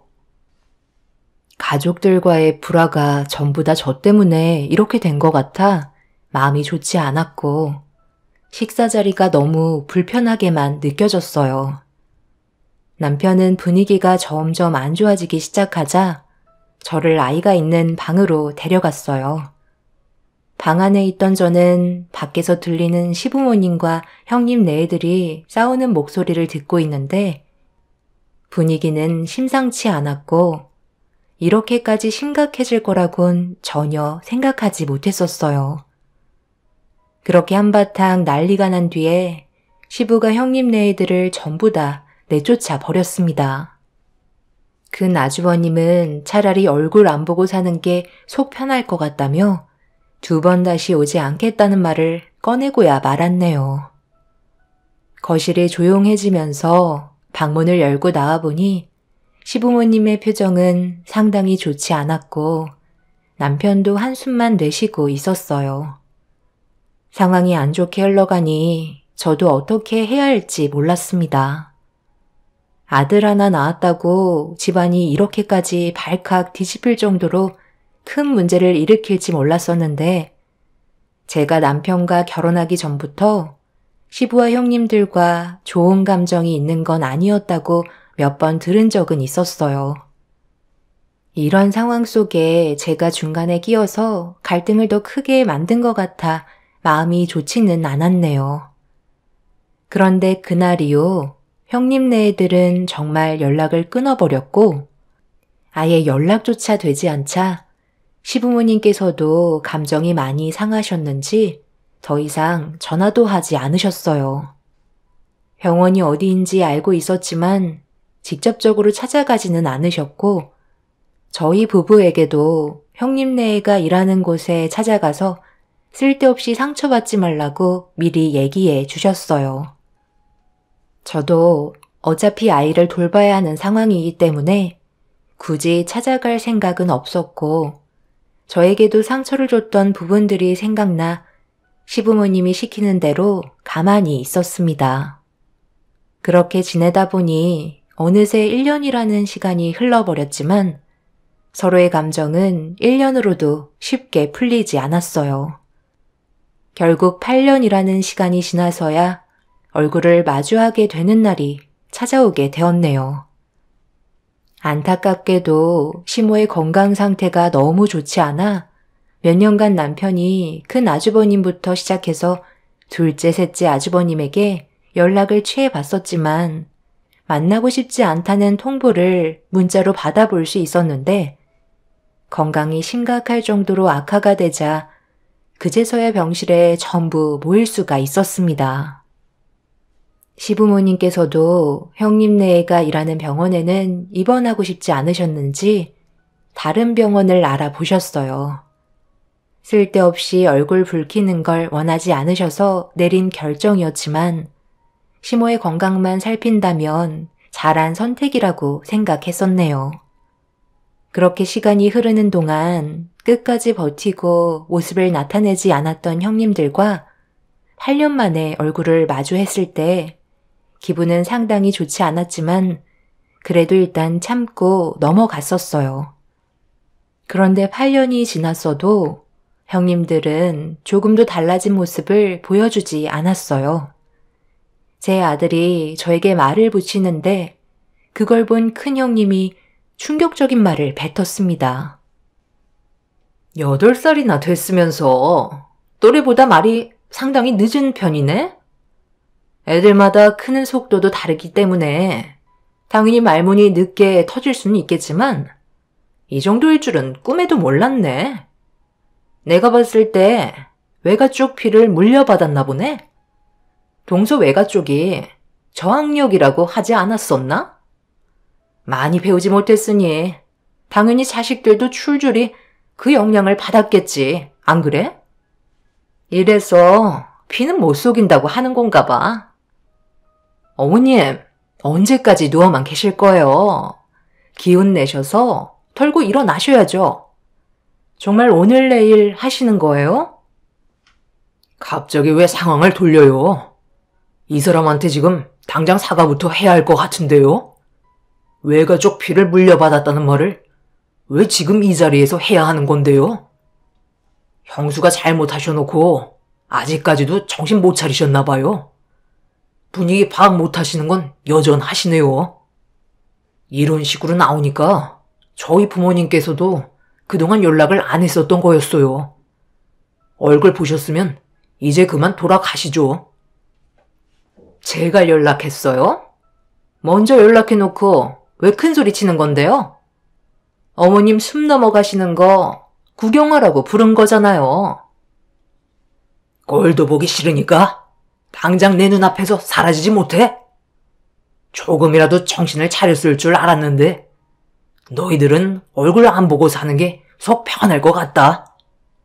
집안의 장남이라는 놈이 하는 꼴이 집안을 이끌어갈 생각은 하지 않고 균열이 가게끔 상황을 안 좋게 만들어? 아버지가 이 사람을 조금만 더 부드럽게 대해주셨다면 이런 일도 없었겠죠. 저희도 쌓이고 쌓인 만큼 불만이 커지게 되면서 터뜨린 건데 저희만 잘못했다고 얘기하시는 건 당연히 문제가 있는 거죠. 저희가 왜 욕을 먹어야 하는 건데요? 몸이 좋지 않으신 시모를 옆에 두고 시부와 형님 네들은 또다시 언성을 높이며 싸우기 시작했고 점점 분위기가 험악해지고 있는데 갑자기 셋째 형님의 한마디에 병실은 정적이 흐르고 말았습니다. 늦은 나이에 큰형님의 임신 소식이었어요. 시부도 당황했는지 큰형님의 배를 쳐다보면서 아무 말도 하지 못했고 큰 아주머님은 더 크게 시부에게 대들기 시작했습니다. 임신을 했다는 말에 시부는 더 이상 아무 말도 하지 않고 입을 닫으셨는데 둘째 형님이 그동안 시부에게 큰형님이 얼마나 마음고생이 심했으면 지금의 나이에 임신을 하게 됐냐고 눈시울이 붉어진 상태로 시부에게 소리치고 있었습니다. 그러자 큰형님도 덩달아 목소리를 높이면서 아들을 보고 싶은 마음에 늦은 나이인데도 불구하고 계획을 하게 됐다며 그동안 큰형님의 삶이 정신적으로 얼마나 힘들었는지 얘기하면서 이렇게 된 게 전부 다 제 탓이라고 화를 냈어요. 막내 동서만 아니었어도 내가 이런 고생까지 하지는 않았겠지. 이게 전부 다 동서 때문에 일이 이렇게 된 거라고. 이게 왜 또 이 사람 때문이에요? 임신한 것까지 이제는 탓을 돌리는 건가요? 쓸데없는 말 듣고 싶지 않으니까 적당히 좀 하세요. 형님, 정말 너무한 거 아닌가요? 제가 아들을 낳고 싶어서 그런 것도 아닌데 어떻게 상황을 이렇게까지 안 좋게 만들 수 있어요? 형님도 아들을 원했지만 딸을 낳았잖아요. 형님도 마음처럼 되지 않았던 걸 왜 저한테 뭐라고 하는 건데요? 8년이나 지났고 이제 그만할 때도 됐는데 병원에서까지 어머님한테 이런 모습을 보여드리는 게 맞는 거예요? 그리고 왜 저희 외가 쪽 얘기를 하는 거죠? 제 아들이 말이 느릴 수도 있는 건데 그걸 그런 식으로 막말을 하는 건 분명 잘못된 발언이라고 생각되는데요? 당장 사과부터 하세요. 아무리 생각해봐도 형님이 저희 가족을 욕한 건 그냥 넘어갈 수 없을 것 같네요. 내가 틀린 말 한 것도 아닌데 동서 되게 흥분한다? 동서가 생각해봐도 또래보다 말이 늦는 게 어느 정도 영향이 있는 것 같으니까 더 예민하게 반응하는 것 같은데 원래 받아들이기 힘들 때 동서처럼 그런 모습들이 나타나게 되거든. 결국 저마저도 이성을 잃어버려 큰형님과 언성을 높이면서 싸우게 되었고 관계 회복은 절대로 좋아질 수 없다는 걸 확실하게 깨달을 수 있는 시점이었습니다.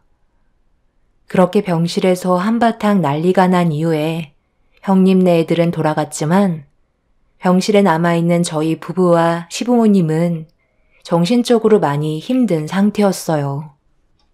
남편도 그렇고 저도 상상했던 건 그래도 가족이고 시모의 건강이 많이 안 좋은 상태에서 서로 잘못한 게 있어도 용서하고 다시 예전처럼 좋은 관계를 유지하는 거였는데 정반대의 상황이 오게 되면서 계획했던 대로 풀어나가질 못해 많이 당황스러웠었죠. 거기에 더해 아들을 간절히 원했던 큰형님의 임신 소식은 저희 모두를 큰 충격에 빠뜨리는 사건이었습니다. 그날 이후 시모의 건강 상태는 점점 더 악화가 되어갔지만 의사인 형님네들은 시모가 걱정이 되지도 않는지 더 이상 병실을 찾아오지 않았어요.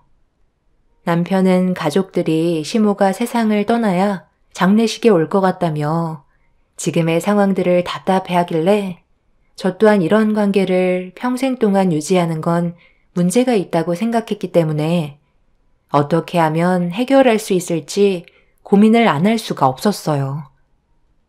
결국 제가 생각한 건 함께 모인 자리가 아닌 개인적으로 형님들을 따로 만나서 속에 있던 안 좋았던 감정들을 전부 다 털어내는 게 좋을 것 같아 무작정 형님들이 근무하고 있는 병원으로 향하게 되었어요.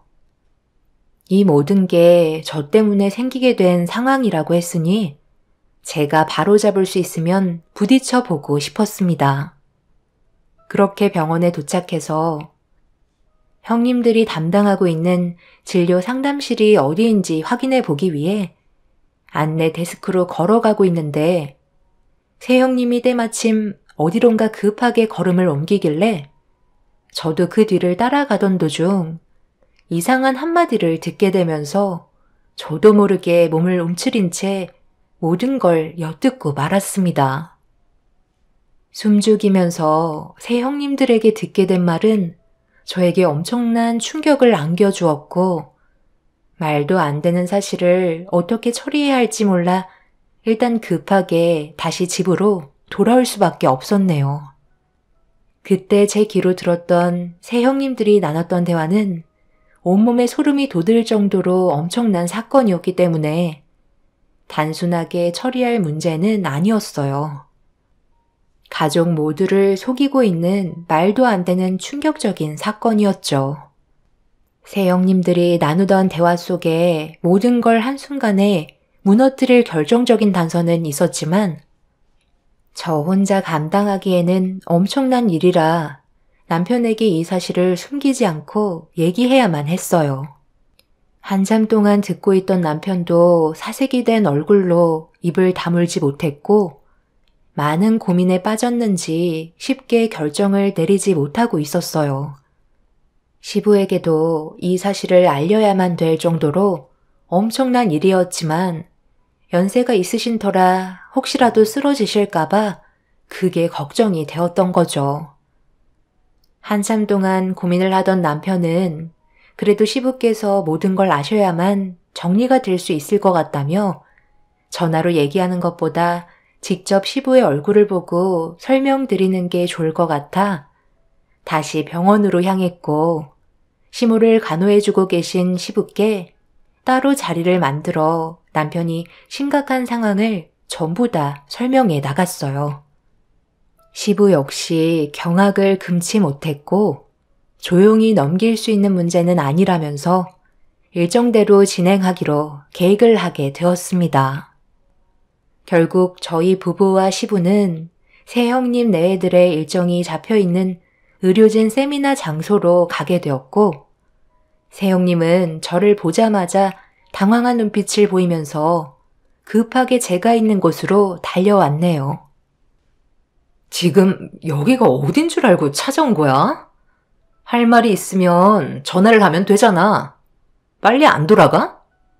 이제 곧 세미나 시작이라고. 형님, 제가 여기를 왜 왔겠어요? 그리고 저 혼자만 온 것도 아니에요. 아버님이랑 남편도 지금 저기에서 걸어오고 계세요. 집안 망신시킬 일 있어? 아무 연관도 없는 사람들이 왜 여기까지 온 건데? 연건이 있으면 연락할 방법은 많잖아. 내가 쓸데없이 여기까지 왔겠니? 내 눈으로 직접 보고 싶어서 찾아온 거다. 내 아들들은 전부 어디 간 거야? 아버지, 연락도 없이 갑자기 이렇게 찾아오시면 어떡해요? 전화로 얘기하면 되잖아요. 지금 이 자리가 얼마나 중요한 자리인지 알지도 못하시면서 왜 이렇게 무책임한 행동을 하시는 거죠? 너는 임마 아버지가 여기 오겠다고 해도 무조건 뜯어 말렸어야지. 너까지 뭐하러 여기까지 온 거야? 그렇게 할 일이 없냐? 경비 부르기 전에 당장 나가세요. 미련한 놈. 너는 아직까지도 정신을 못 차렸니? 지금 네 옆에 있는 그네 뱃속에 있는 아이가 누구 애일 것 같아? 아버지, 대낮부터 술 드셨어요? 갑자기 그게 무슨 말이에요? 당연히 제 아이죠. 제발 그만 돌아가 주세요. 아주버님, 큰형님 뱃속에 있는 아이는 아주버님 아이가 아니에요. 그리고 지금 그것보다 더 큰 일이 있어요. 그동안 아주버님이 친딸로 생각하며 애지중지 키웠던 애들도 아주버님 친딸이 아니라고요. 그걸 저희만 빼고 전부 다 비밀을 유지하면서 지금까지 모른 척하고 있었어요. 형님들도 그렇고 둘째, 셋째 아주버님들까지 전부 다 알고 있었다고요. 제가 꺼낸 한마디에 큰 아주버님 옆에 있던 첫째 형님은 저희가 예상하지 못한 진실을 얘기해서 당황했는지 말을 더듬으며 뒷걸음질 치기 시작했어요. 그리고 옆에 있던 둘째, 셋째 형님네에는 급하게 자리를 빠져나가려 했지만 큰 아주버님이 세미나장이 떠나갈 정도로 큰소리 치면서 첫째 형님을 붙잡고 무슨 말이냐며 상황 설명을 듣고 싶어 했네요.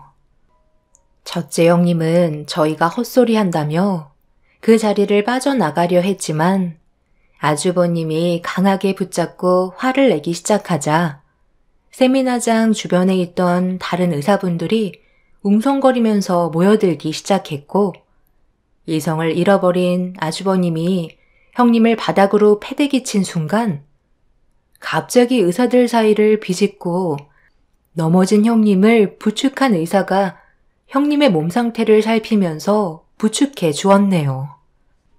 누가 봐도 갑자기 나타난 그 사람이 형님과 불륜관계라는 걸 알 수 있는 상황이었고 아주버님은 아무 말도 하지 못한 채 현실을 부정하고 있었습니다. 첫째 형님이 아주버님과 결혼했을 당시 형님은 아주버님 말고도 병원의 다른 의사와도 감정을 주고받고 있던 상태였어요. 한마디로 저울질을 하다가 아주버님을 택하긴 했지만 약간의 미련이 있었는지 결혼을 했음에도 몰래 만나면서 시간을 보냈었죠. 그러다가 아주버님이 아닌 다른 사람의 아이를 가지게 되었고 이 사실을 숨기기 위해 아주버님의 아이인 척 행동하며 지금까지 속이고 있었던 거였네요. 첫째 딸은 다른 사람의 아이였고 둘째 딸은 아주버님의 아이였지만 그것도 확실치 않은 것 같아 보였어요. 그리고 뱃속에 있던 아이도 다른 사람의 아이였는데 이 사실을 둘째, 셋째 형님이 최근 일까지 전부 알고 있었으면서 끝까지 숨기고 있었고 둘째, 셋째 아주버님도 집안의 불화를 키우고 싶지 않았기 때문에 알고 있으면서도 모른 척하면서 눈 감아주다가 이런 사태까지 벌어지고 만 거였어요. 큰 아주버님만 이 사실을 모르고 있다가 당하게 된 거였죠. 결국 세미나장은 이성을 잃은 큰 아주버님이 난리치면서 아수라장이 되어버렸고 지금 현재 첫째 형님은 이혼 소송 중에 있습니다.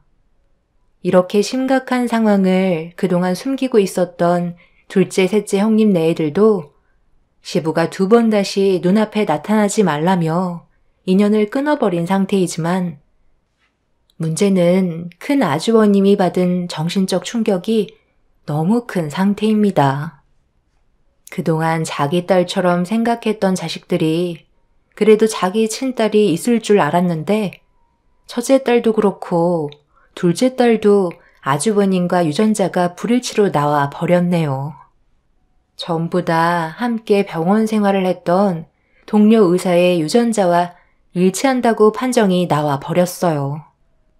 첫째 형님은 뱃속에 있는 아이는 아주버님 아이라며 용서를 빌었지만 그것 또한 거짓말이라는 걸 모두가 알기 때문에 끝까지 속이려 드는 형님의 행동에 아주버님의 충격은 너무 큰 상태입니다. 지금까지 애지중지 키웠던 자기 딸들이 친딸이 아니라는 현실이 얼마나 힘들지 저도 상상이 가지 않아 더욱더 안타깝기만 하네요. 저에게 온갖 모진말과 상처를 줬던 생형님들은 더 이상 시댁에 발을 들이지 못하게 되었지만 저희는 아직까지 충격에서 벗어나지 못하고 있는 상황입니다. 시부는 그래도 당신 아들이라고 큰 아주버님 옆에서 도와주고 계시지만 문제는 그동안 아빠라고 부르면서 살아왔던 아주버님 딸들이 이 사실을 알게 됐다는 거예요. 형님이 생각이 없는 건지 전부 다 말을 했다고 하네요. 끝까지 정신 나간 모습을 보여주는 형님이 정말 한심스럽습니다. 애들이 받을 상처를 생각하지 않고 행동하는 모습을 보면 동물보다 못한 존재인 것 같네요. 앞으로 저희 가족이 지금의 상황을 하루빨리 정리하고 정상적인 삶으로 돌아갈 수 있길 바랄 뿐입니다. 여러분들께서 저희 가족에게 도움 주실 부분들이 있다면 의견 부탁드리겠습니다. 오늘 하루도 즐거운 하루 되시길 바랄게요. 감사합니다.